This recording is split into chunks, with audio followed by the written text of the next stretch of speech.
here's Chief Meteorologist Chris Boone.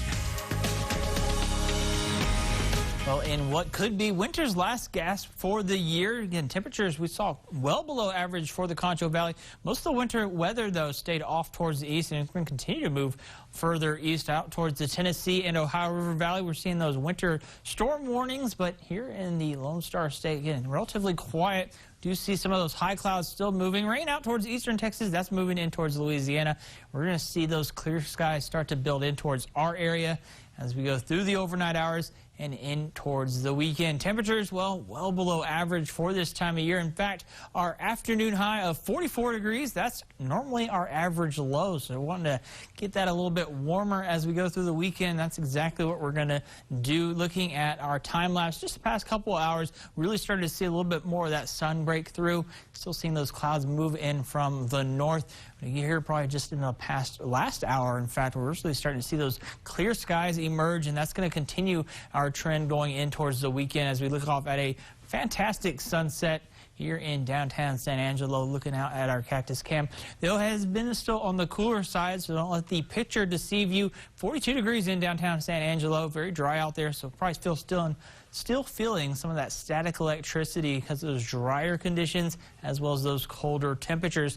Winds still very breezy out of the north, 20 miles per hour, and that's going to continue as we go through the evening hours as well. We're seeing those with gusts up to 30 miles per hour for parts of the Concho Valley. We're seeing that through the entire Concho Valley. Those windier conditions, that's going to persist through the overnight hours. Temperatures right now in the Concho Valley in the upper 30s, 39 in Brady, Coleman, as well as Sterling City. A couple of 40s across the area as well. When we take those lower temperatures as well as those gustier winds, well, it makes the wind chill values feel even colder. We're seeing temperatures feeling like the 20s across parts of Eden as well as towards Menard, and temperatures feeling like the 30s. So again, that's going to continue that trend as we go through the overnight hours. Temperatures dropping down into the teens. Overnight low 18 degrees. We'll continue to decrease those cloud as we go through the overnight hours. Winds staying very breezy, so we could be hearing some howling during the overnight hours. But tomorrow, though, we'll start to see those winds pick up from the west. That's going to allow for a little bit more warmth, plenty of clear skies,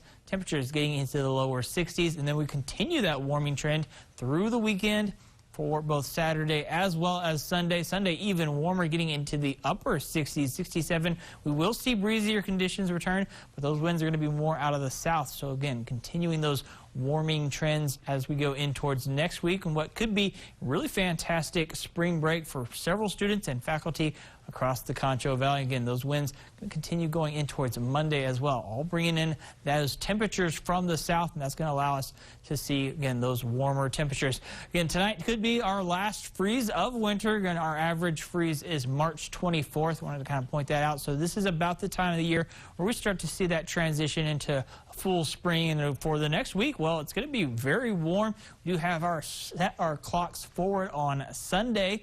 Most of the things will update automatically as far as your phone, but you might have to change the car as well as the oven. But otherwise, a pretty quiet week going into next week with highs in the 70s and 80s.